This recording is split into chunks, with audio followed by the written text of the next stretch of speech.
आले तिथं चमकाएगा।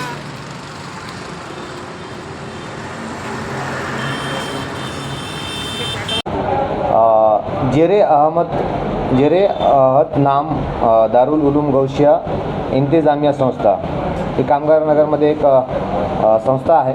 त्याचे जे 3 रजिस्टर्ड मेंबर आहेत। या व्यतिरिक्त त्यामध्ये त्याच ठिकाणचा मोहम्मद एजाज अन्सारी या व्यक्तीने त्या संस्थेमध्ये जे पैसे येणारे आहेत हे त्यांनी इतरत्र न जाऊ देता स्वतःचा QR स्कॅन दिला आणि लोकांना अपील केलं की या मदरसासाठी जे काही मदत लागेल ती मदत तुम्ही या QR स्कॅनमध्ये पाठवू शकता। आणि सदरचे QR स्कॅन हे त्या संस्थेचे नसून त्याचे पर्सनल आहे आणि यामध्ये जवळपास मागच्या 2 वर्षापासून त्याच्या स्वतःच्या आर्थिक फायद्यासाठी त्याने जवळपास 68,59,000 या एवढी अमाऊंट त्या खात्यामध्ये त्या QR स्कॅन खात्यामध्ये आलेली आहे। आणि आता यामध्ये पोलिसांचा तपास त्यामध्ये त्यावरून त्यांनी स्वतःच्या फायद्यासाठी करून घेतल्यामुळे त्यामध्ये त्याच्यावर दिनांक 14ला नवीन कायदा BNS कलम 314, 316 आणि 318 अन्वये गुन्हा दाखल करण्यात आलेला आहे। सदर गुन्ह्याचा तपास प्राथमिकदृष्ट्या सुरू आहे। या गुन्ह्याच्या अनुषंगाने सदरच्या खात्यामध्ये बाहेरून इतरतरून कुठून फंडिंग झालेलं आहे का किंवा आलेली अमाऊंट हे वेगळ्या कामासाठी किंवा इतर इलिगल कामासाठी काही वापरण्यात आलेलं आहे त्याचा तपास सुरू आहे।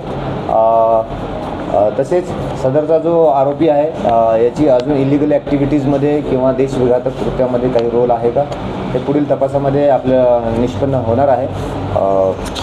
एकंदरीत दिनांक 14 तारखेला जो गुन्हा दाखल झाला आहे त्याचा तपास सुरू आहे आणि जे रजिस्टर्ड मेंबर आहेत त्या रजिस्टर्ड मेंबरकडून पण आपण सर्व तपास करण्यात येणार आहे।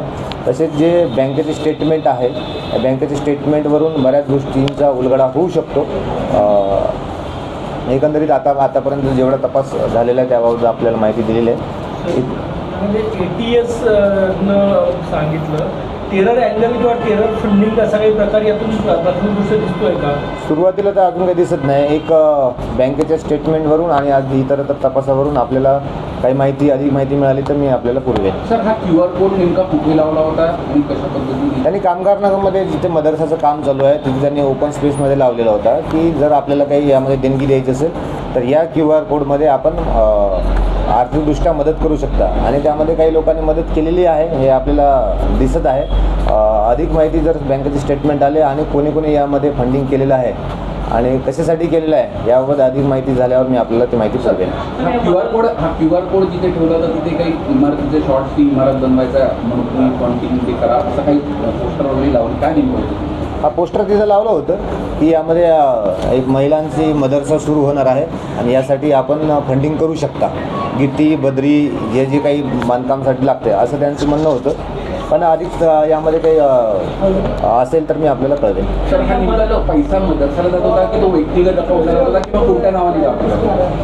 ते फक्त त्या पर्सनल अकाउंटवर जात होता पैसा आणि जो कोणी आहे पर्सनली ते आपापल्या परीनं लोक त्यामध्ये फंडिंग करत होते आणि या बँक स्टेटमेंट आल्यानंतर मी डिटेल आपल्याला देता येईल।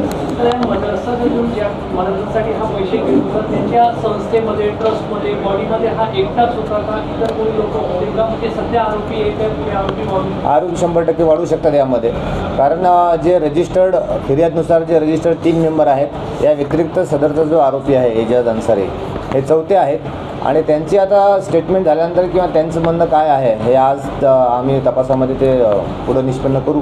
जर यांचं काही यामध्ये रोल असेल आणि अजून यामध्ये आरोपी जर होत असतील तर आम्ही त्यांना आरोपी करू। हा एजाज अन्सारी याचा जुना काही क्राईम रेकॉर्ड आहे का? नाही, असं तर अजून काही दिसून आलेलं नाही आहे। काय असेल तर मी आपल्याला कळवेन। सर, प्राथमिकदृष्ट्या जो अमाऊंट त्याच्याकडे 68 लाख जमा झाला त्यापैकी त्याने काही खर्च केल्याची माहिती